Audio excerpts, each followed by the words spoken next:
Okay, so last time we looked at the competing theories of what you might call individual racism. Although Tommy Shelby sort of shaded into what we're going to talk about in this video, which is systemic racism. Now, the term systemic is sometimes used interchangeably with structural or institutional. In one of the articles I gave you to read, they distinguish amongst them. So, for example, they say, this is the Braveman, Arkin, Proctor, Cow, and Holm article. They say systemic racism emphasizes the involvement of whole systems, and often all systems, for example, political, legal, economic, healthcare, school, and criminal justice systems. Structural racism emphasizes the roles of the structures, laws, policies, institutional practices, and entrenched norms.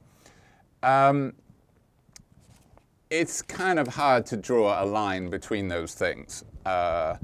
And then finally, institutional racism is sometimes used as a synonym for systemic or structural, and sometimes used to refer, for example, I think Bonilla-Silva does this, uses the term to refer to within a specific institution.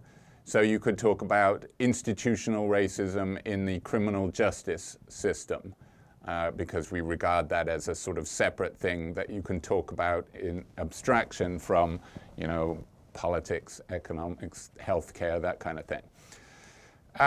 But in general, the idea is the same, that racism is somehow embedded in impersonal entities, whether they be laws, whether they be you know, a system of the criminal justice system, the education system.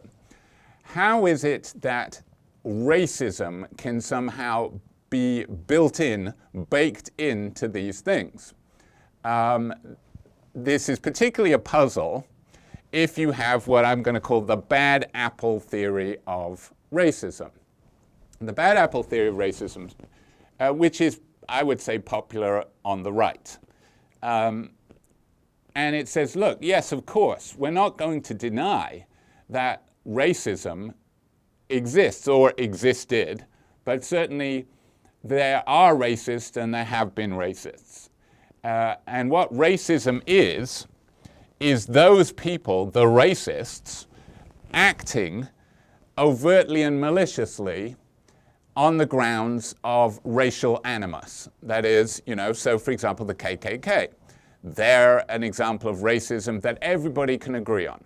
The KKK is people who, you know, well, even members of the KKK, you know, probably you could find a member of the KKK who denied that they were racist, but you would also find members of the KKK who said, yes, I'm racist, and I'm proudly racist. I believe in white racial supremacy, and I'm doing my bit to further it.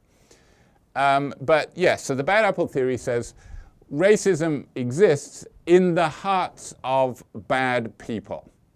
But where it doesn't exist is in laws. I mean, you can have racist laws, but a racist law would be a law that explicitly mentions race and is set up to further the interests of one over the other. But that kind of thing was tackled by the Civil Rights Act, the Civil Rights Movement, and the acts in the 60s that said that you couldn't specifically use race in laws. So the solution to purging the legal system, the political system of racism is, well, you've got to tackle the racists, but also you can actually hobble the racists by making all laws colorblind. So what that means then is that the job is done.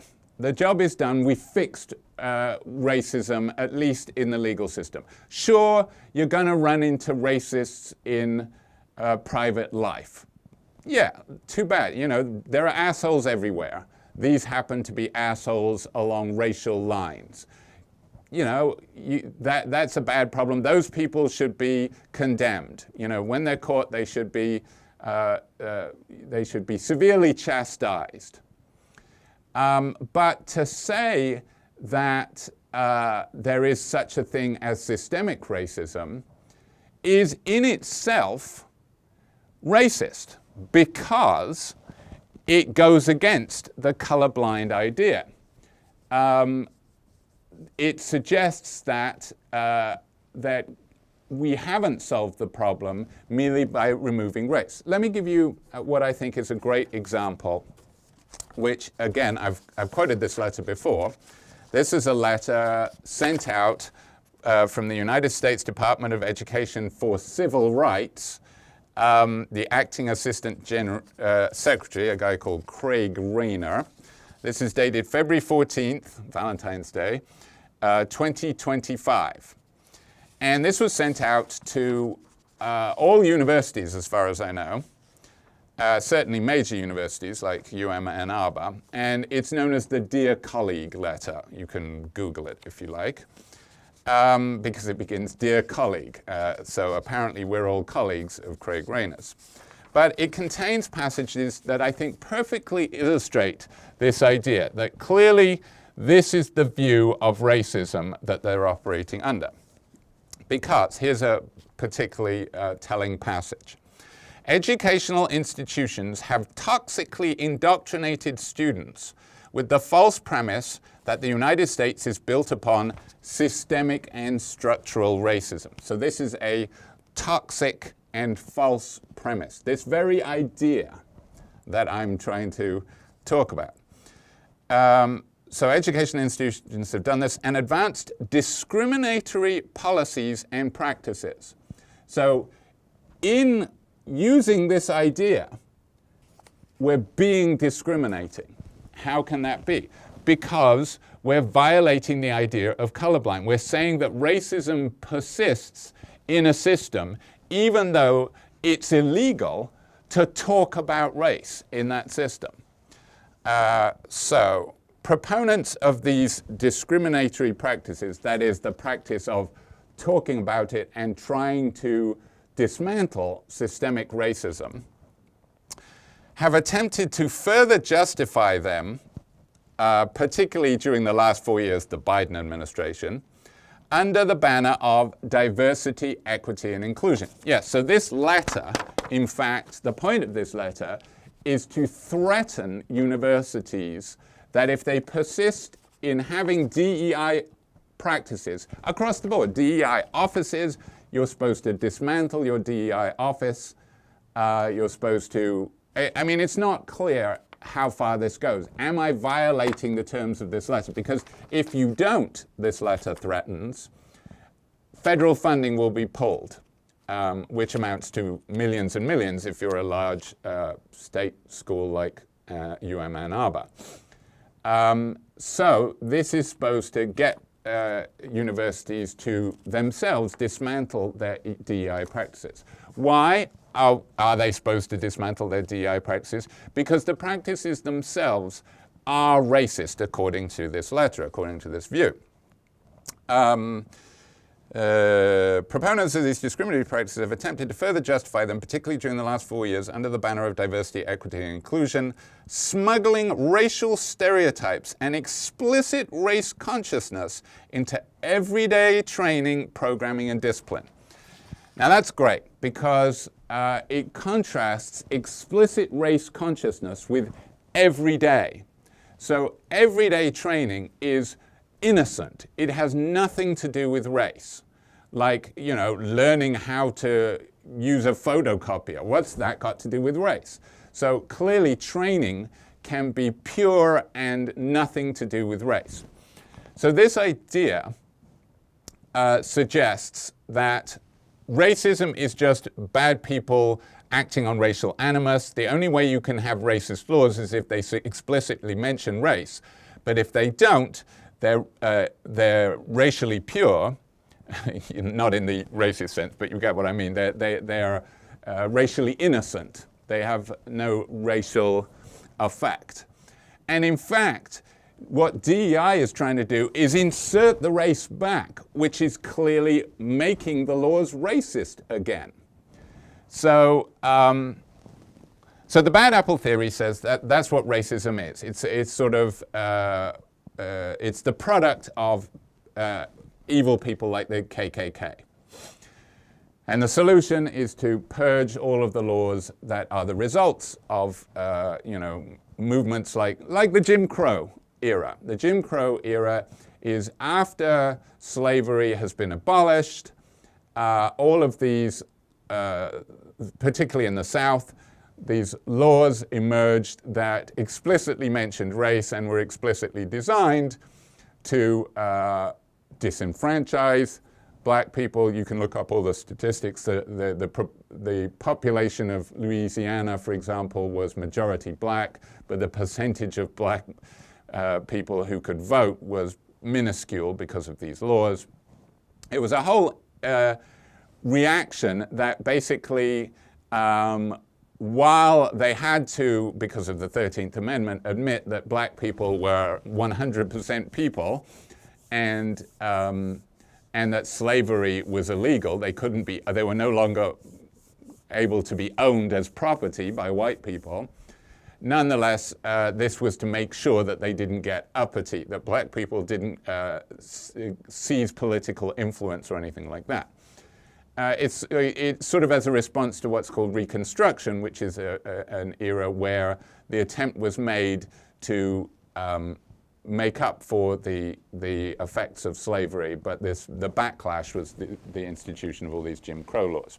Okay, so the Jim Crow laws were the Jim Crow era was supposedly ended in the 60s by the Civil Rights Acts and so on. So that's it, problem solved. Anybody talking about race now, they're the problem.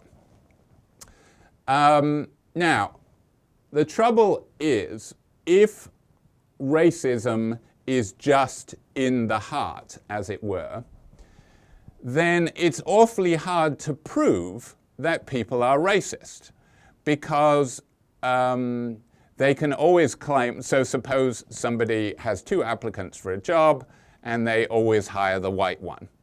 Are they racist? Well, they can say no. They can always point to, well, I'm looking at these scores, or I'm trying to foster a kind of good institutional esprit de corps. In other words, I want everybody at my job to get along, and it's just the case that they're familiar with white people, so it'll be easier, and everybody will be on the same page, and there'll be no sort of misunderstandings, as you know, can happen between people of different races. It'll just foster a good workplace. So I'm not hiring black people because I hate them. Oh, no. I have entirely innocent motives. My motives are just to make sure that my job runs smoothly and everybody gets along, right? There's nothing wrong with that, is there? So you can see that if this is what racism is, then you can have effects that that are in favor of one race over another repeatedly, and without being able to ever pinpoint racism. Furthermore, Bonilla-Silva has a couple of phrases that are purposely provocative, but that I think get to the core of his argument. Racism without racists. I think that's the title of a book of his. This is clearly a rejection of the bad apple theory, because on the bad apple theory, that's just impossible. You can't, except maybe if laws explicitly mention race. But how can you have racism without racists? Well, the answer is, if the institutions in society have been affected by prior racism to the extent that they are skewed in favor of whites and against people of color, then innocent white people acting in ways that they honestly think are not racist can perpetuate a system that advantages whites and disadvantages people of color systematically. I mean, think of it this way. Here's an analogy. Imagine you have two groups of people, two clans, let's say, and one clan just happened to have all of the resource, happened to invent weapons first, and use them to steal everything from the other clans. Okay, repeatedly. So they amass all of the wealth that was worked for. You know, suppose one clan was very good at agriculture, and they produced all these crops and so on, and they took care of it. And the others were just good at making weapons. They came in and stole all the food and basically exploited the others. So they took all the wealth and kept it for themselves. And then let's say at some point, let's say a third party comes in and says, hey, stealing is wrong. You can't do that. I'm going to outlaw stealing. No more stealing.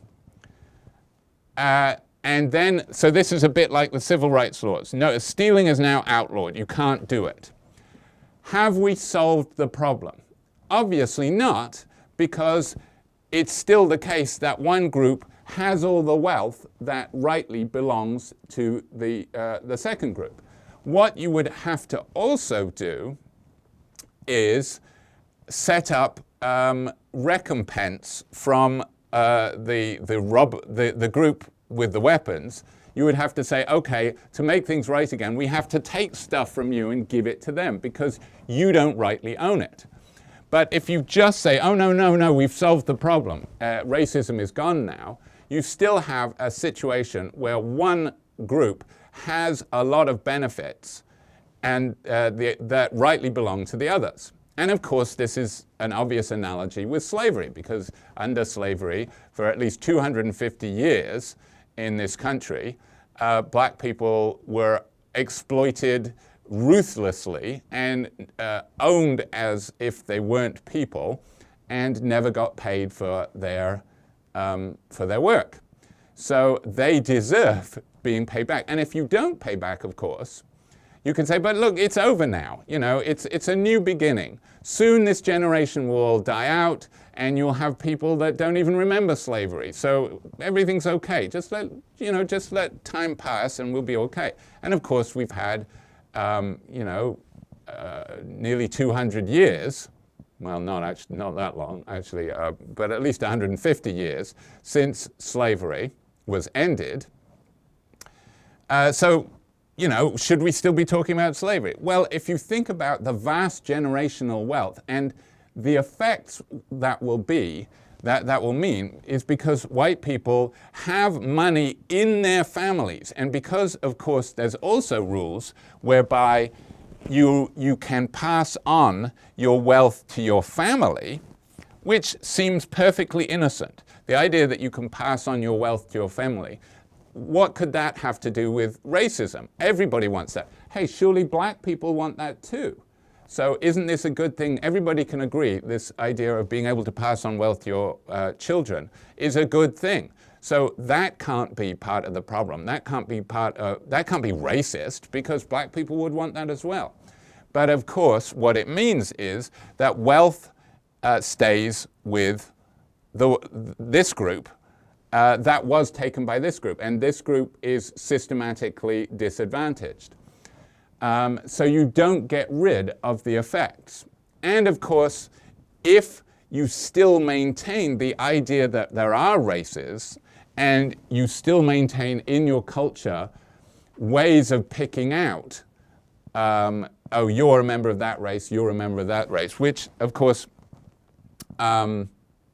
yes, I mean, we started talking about race by talking about the metaphysics of race, and we contrasted the idea that races are real and biological categories with the idea that they're socially constructed. And the social construction theorists can point to the idea that the race categories change all the time from one census to another. They're different the rules of what it is to be in a race are different between countries. famously in Brazil. Of course, you can have two siblings that are of different races because they don't go by, it's not inherited directly from your parents, whereas here it is. So that seems to lend credence to the idea of social construction, particularly when, looking at someone's DNA, you can't actually tell if they would count as black or white in the United States. I mean, there is a case of actually identical twins.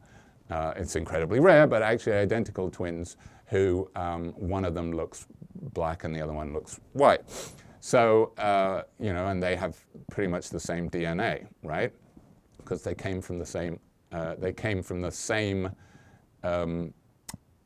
egg. They were one entity to begin with. Okay, so if we reject the idea, but it's typically actually, this kind of theory goes along with a essentialist view of race that says, look, there just are races, okay? We just shouldn't treat people differently because of their race, but there are races. You can't deny that there are races, and of course then you can say that provides you with an explanation of ongoing discrepancies in the life chances between races, which is part of the reason for the emergence of something called critical race theory, another bugbear of people on the right. Critical race theory emerged in the 70s when the supposed utopia that was going to emerge once we had the civil rights laws passed didn't. And it turned out that the hierarchy was pretty much the same. The life chances for white people were still much better, wealth much better, the proportion of white people in higher ranking, high paying positions much better. Still, very little change happened in the decades and decades since the supposed problem was solved. So then you've got to ask yourself, oh, maybe we were wrong about what racism was, and maybe there's a deeper problem that was not fixed by the civil rights program. And that's the idea of systemic racism. What are you going to say to explain these racial discrepancies? And you can look at all the studies. I put a link to a website that, right up to date in the 2020s that looks at, birth chances of surviving birth is much lower amongst black people than white people in America. And it's not just because a significant number of black people are poor.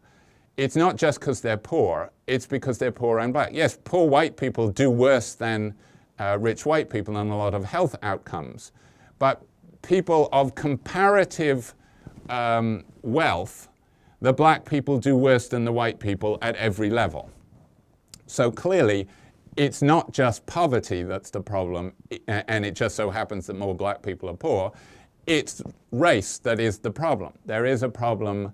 Black people in particular, Native Americans also do terribly, sometimes even worse than black people. So there clearly is something that's affecting the life chances of black people much worse than the life chances of white people. What is this? What do you say if you're a bad apple theorist? You can't say, well, you either just say, well, in some cases it's going to be explained by, a few bad apples, white racists. But that's not going to be enough to explain the pervasive differences. So what they're going to have to say is something like, well, maybe that's just the difference between the races. Maybe it's just that white people are harder working, or white people are naturally more honest or more cooperative or something like that. That's what you are kind of forced to say to explain this. So it really and that, obviously proponents of systemic racism is going to say, well, that's pretty overt racism right there. You're saying that essentially black people are worse off because black people don't work as hard, or because they deserve it, or because that's just a feature of nature. And we can't legislate for that. It would be unfair to try and boost up the lazy black people at the expense of the hardworking white people. That would be counterproductive for society. We want to be a meritocracy, and if we're a meritocracy, if you're best at your job, you should rise to the top, and race shouldn't be a factor. It just so happens that the white people and Asian Americans get this as well, rise to the top because, I don't know, culturally, biologically, they're better. But, oh well, meritocracy is what counts. We want the best, most efficient society. So you have this contrasting view of DEI. According to people like Craig Trainer, it's racism. It's pernicious. It's as bad as, it's echoes of slavery that we put. It's going back to the dark pre-civil rights era when, we had mention of races in our laws. Only now, of course, instead of where they were prejudiced against blacks, they're prejudiced against whites now. But it's the same. It's racism. So that's why we got to get rid of it. That's the claim. And maybe it's even sincere, although I'm sure an awful lot of people would say that's a very convenient rationale to preserve a white domination. But, of course, what the proponents of systemic racism are going to say is the point of in fact, explicitly do say in this article that, of course, came out just before the Trump administration declared war on DEI, it literally points to, under the heading of dismantling systemic racism, examples of approaches. One of the examples is affirmative action, which is the old name for DEI. It says affirmative action and diversity, equity, inclusion efforts aim to address centuries of exclusion of people of color from employment job opportunities.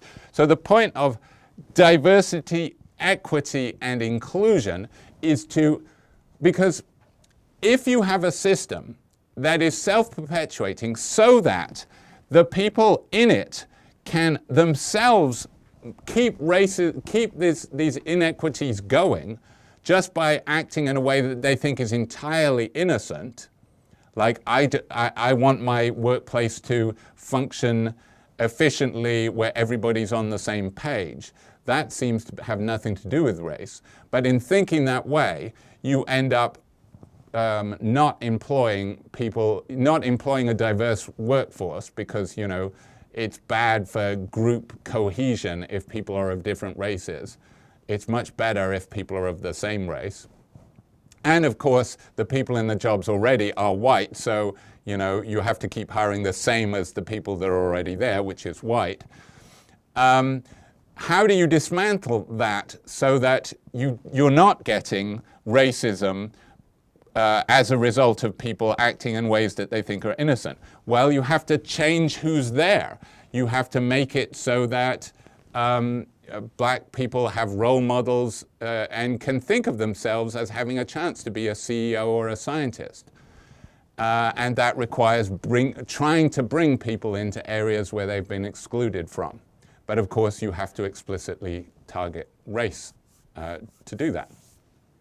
So the other thing you can say about systemic racism is, well, what are the systems? And they've given some examples, but they run throughout all of society. And I find this topic is by its very nature kind of amorphous and hard to pin down because it's so interwoven. That is, racism can be, according to this idea, can be a part of pretty much every facet of your life. So the very idea that that you can have like training that is racially innocent has no racist implications, which is what, you find people on the right saying, oh, is everything racist? That's ridiculous. Is my eating this burger racist? This is the view. They're incredulous at the idea that racism can pervade through society. I think a moment that really surprised white people and sort of brought home the different experience of of people of different races in America is, for those people who can remember it, the O.J. trial. And being old, I can remember it. I was pissed off because it disrupted the 1995 NBA Finals, his little white Bronco road chase. It meant that the Rockets versus the Knicks was reduced to a tiny corner of the TV. But the O.J. trial was like very shocking to a lot of liberal whites because the jury acquitted him, and it seemed just obvious. I had a professor, a Dutch professor, very liberal guy, who said he was more certain that O.J. was the murderer than he was that I was standing in front of him. Philosophers tend to question these kind of things, but he said the evidence was so overwhelming, because he followed the trial religiously, and yet O.J. was acquitted. And this was like a moment when black and white people in America sort of looked at each other incredulously and suspiciously. But what you can say in response is, it was so obvious, and this was something that Johnny Cochran, the lead defense attorney, brought up as he should have, but he did a very good job of doing it, was that racism was, the LAPD was riven with racism. And he found this guy, Mark Furman, who was an explicitly white supremacist. You could find all kinds of evidence that he was a bad apple if you ever wanted one. So what they're thinking is that all of the evidence that is presented against O.J. is tainted by a system that targets black people, and in particular, well, why O.J.? Because he's a symbol. He's a powerful symbol of a successful black man, and white supremacy likes to allow a few black people to succeed, but at the same time also takes great pleasure in slapping them down, which is why there's great suspicion of all of these things against, for example, Michael Jackson. Was Michael Jackson really a pedophile? Bill Cosby. Did Bill Cosby really rape people? Now, I believe certainly Bill Cosby, but at the same time, the fact that the system is so rigged against black people in America means that you can't sort of be objective or non-racial about anything, because evidence has been, the whole system is infected with, it's skewed to favor white people. Now, why is it skewed? There's a long history of, everything about this, about the United States was built on slavery. Now, of course, in saying that, I am very explicitly going against violating this letter. Education institutions have toxically indoctrinated students with the false premise that the United States is built upon systemic and structural racism. Well, what's slavery? I mean, the founding fathers owned slaves, right? And that's not supposed to affect, they're supposed to have been able to produce a system that is racially innocent alongside slavery. How did slavery survive then? If it wasn't somehow, well, maybe there were some racist laws, but we got rid of them. That's the view that you would have to say there. But at the same time, in politics, you still have gerrymandering and voter suppression. We saw what happened in Michigan, actually, when the redistricting happened, and it was always the case that in Michigan, we would have, not always, but usually the case, that you would have like 2 Democratic senators, but at the same time total state control by the Republican Party. How does that happen? How does a voting body that, when it votes for senators, vote for Democrats, but at the same time, when it votes for at the state level, it produces control of both houses and the governorship belonging to Republicans? And the answer, it turned out, was gerrymandering. And this happens in a lot of states. Now, of course, it's not always the Republicans doing it by any means, but it is a means of ensuring that you cut up you can look up explanations of gerrymandering. You can have a system where, it's 50-50, 2 groups, and if you divide the districts the right way, a 50-50 breakdown in population can lead to massive control by one of them, just by making sure that all of the voters, or the vast majority of voters for the opposition party, are concentrated in a smaller number of districts. So you get a small number of massively like Democrat districts, and then you have a lot of districts that are just over 50%, enough over 50% to be safe Republican, but still, so your Republican majority is enough so that the Democrats the Democrats will never win that district, and you get enough of those districts and you get control.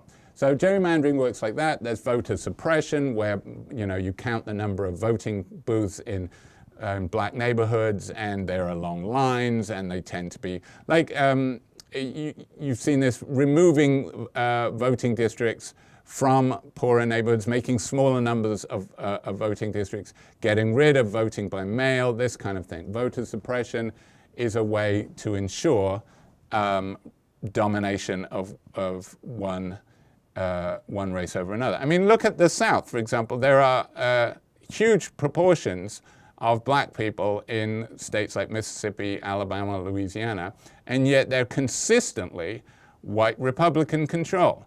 How does that happen? Economy, home ownership, access to credit, and geography, segregation, city planning. There's in Flint, for example, Flint is a great example. For example, in Flint, all of these things you can see evidence of all of these things. Flint used to have a really good education system. The schools used to be amazing because the industry pumped money into the schools. But when the schools were integrated in the 60s, the private donors that made the Flint schools so good removed their money and stopped pumping money into Flint schools, so consequently they became a lot poorer, and white flight, white parents took their kids out of Flint schools, and Flint schools became notoriously bad. Whereas, the white ring of suburbs around Flint, like the rather on-the-nose named Grand Blanc, Big White in French, places like that have very good, predominantly white schools. The 475 freeway, it went straight through. It was planned straight through a predominantly black neighborhood that was a nice neighborhood, and now it has a freeway just cutting it in half. Visitors to Flint sometimes see that there's this lake right in Flint, off the 475. You can see it. There's this big lake, and people, and in a European city, for example, that would be an amazing feature. That would be, the best houses would be the ones ringing this lake. It's basically a dead lake, poisoned, with poor state housing ringing it that occasionally burns down. And if you drive there, it's just sad and broken down and depressing. Why? Well, it was cut off from the rest of the neighborhood by the 475. So decisions can be made that literally structure a physical object, a city, in ways that persistently disadvantage people of color. And that's something that would be true even if a giant pulse from space wiped us of racial knowledge. Even if aliens cured all racist feelings so that nobody acted on racist feelings, the way that the country is structured because of this history would perpetuate disadvantage for people who would no longer be recognized as people of color, because now, after the pulse from space, nobody thinks in racial terms, but people would still be disadvantaged along racial lines because of the systems that are in place, the laws that are on the books, the history of disadvantage. It's embedded in physical objects and laws and just the money that belongs to families. So, for example, when we moved to Flint in the late 90s, we bought a house, very nice house, a house I love, in a nice neighborhood in Flint. That house now is about worth the same as what we paid for it in 1999. In between, it dipped in value because of the 2008 housing bust. But if we'd bought a house in Fenton, it would have rocketed in value. So we made a really poor financial decision because we wanted this nice old house near University of Michigan Flint. But if we'd gone to Fenton, which is predominantly white, our house rocketed in value. So that's a housing decision that seemingly has nothing to do with race, but affects your family wealth, because that's one of the major wealth-creating entities in a family is home ownership. If you can own a home and it goes up in value, you have accrued wealth just by that. It's one of the best investments you can make, unless you buy it in a black neighborhood, because then it's never going to rocket up in value. And that's not necessarily, there's not necessarily any racial thinking involved in that. Well, but of course there was in the past, because neighborhoods were made racially according to this policy of redlining, which again is a brilliant case study in systemic racism. Now, this was overt racism. The policy is overtly racist, done by people to disadvantage black people and advantage white people. But also, once you have black people get into this cycle of poverty, they become financial risks, so that banks are going to say, I just have to look out for my bottom line, and you're a poor credit risk, so I shouldn't loan to you. Not because I'm racist, but just because I'm a good business person. And that's the side effect of once you set this cycle going, it's self-perpetuating. So redlining is where you couldn't get home loans, even if you want, and where black people weren't allowed to move. And it just turns out that they've done studies that white people think that they're much more accepting of living in integrated neighborhoods, but they think they would be fine with equal proportions of black and white. But what it turns out is 15% black neighborhood is their limit, and and anything above that they regard, it's no longer, it's too many black people, I better move to another neighborhood. these are things that can be studied. Well, these are things that could have been studied until the Trump administration has now put a block on all kinds of, all of the, like this article that I assigned, that would not get funding under the new rules of the Trump administration, what they're doing with the Institutes of Health and the Institutes of Science. You will not be able to get funding for studying this anymore. Now, what's the justification for that? Well, if they gave one, they would say, well, because it's racist to even think about that. But really, I mean, you can, shouldn't they be able to do the studies and then find out that there is no systemic racism? Wouldn't that be the right thing to do? If you don't believe that there is systemic racism, shouldn't we study it and find that out? And we can say, good news, guys, systemic racism doesn't exist, and we've proved it with this study. But to ban studying it looks awfully like they know what will be found and they don't want it to be found, which in itself sounds like an instance of systemic racism. Obviously, criminal justice, there's all kinds of classic cases like the driving while black means you're much more likely to get pulled over. This is something that can affect even rich black people, and in fact sometimes more, because they're going to be driving a fancy car and the cops are going to think, oh, a black person inside a fancy car, they must have stolen it. Pretty much every black person you talk to has a story of this happening, and the incarceration rates are just ridiculously disproportionate. I mean, the one stat that stood out to me, not incarceration rates, 1 in 1,000 black men in America will be killed by the police. 1 in 1,000. That is a ridiculously high number. So all of these factors, it's clear that something is going wrong.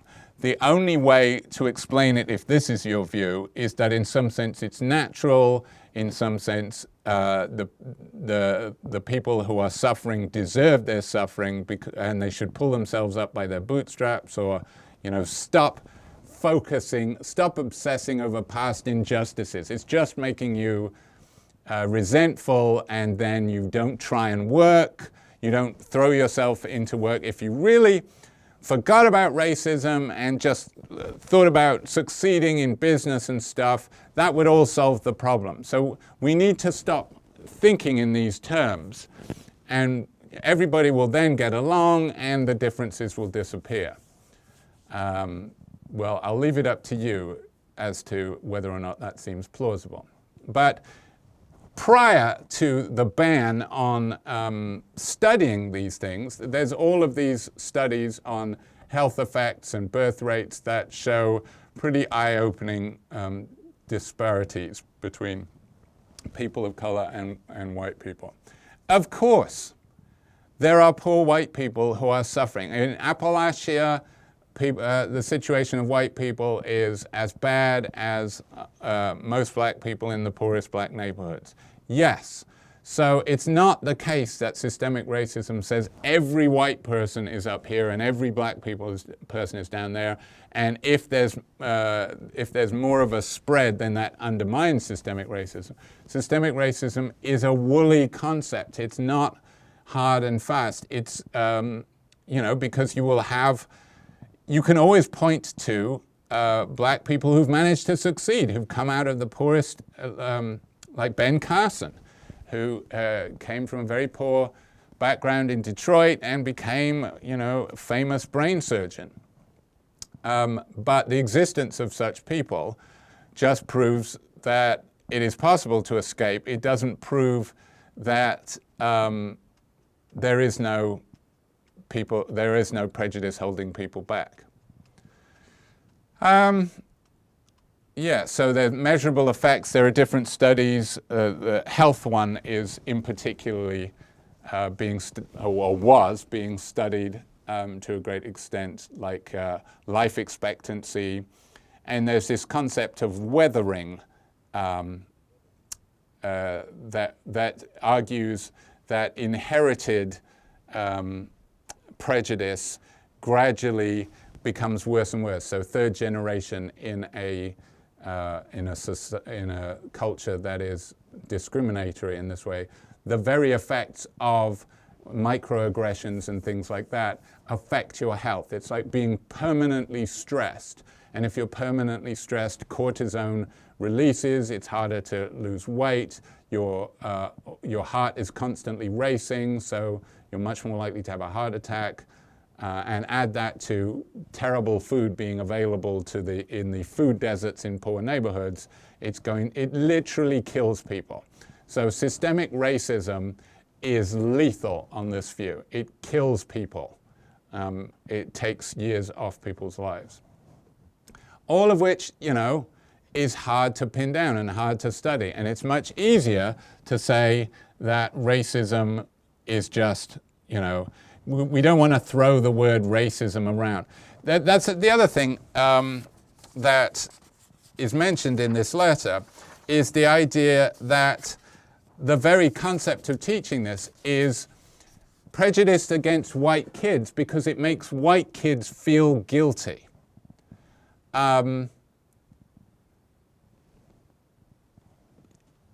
Even if that were true, that's not a reason enough to stop doing this, because the only way, it's like saying, imagine that in my story of the two groups, and let's put it to a family level. One family steals all the money from another family, and then a law comes in, no stealing. And then you're like a generation after that, and you're living in the big fancy house that your forebears got by stealing from the other ones. And meanwhile, the grandchild of that family lives in a little shack. And then you go to a school, and the teacher teaches you the history of this town and says, little Billy, your family stole all the money from little Johnny's family. There's the history, and that was kind of wrong. Should you not teach that history because little Billy might feel guilty about it? That seems getting your priorities a little skewed. Anyway, that's enough about systemic racism before I get into trouble.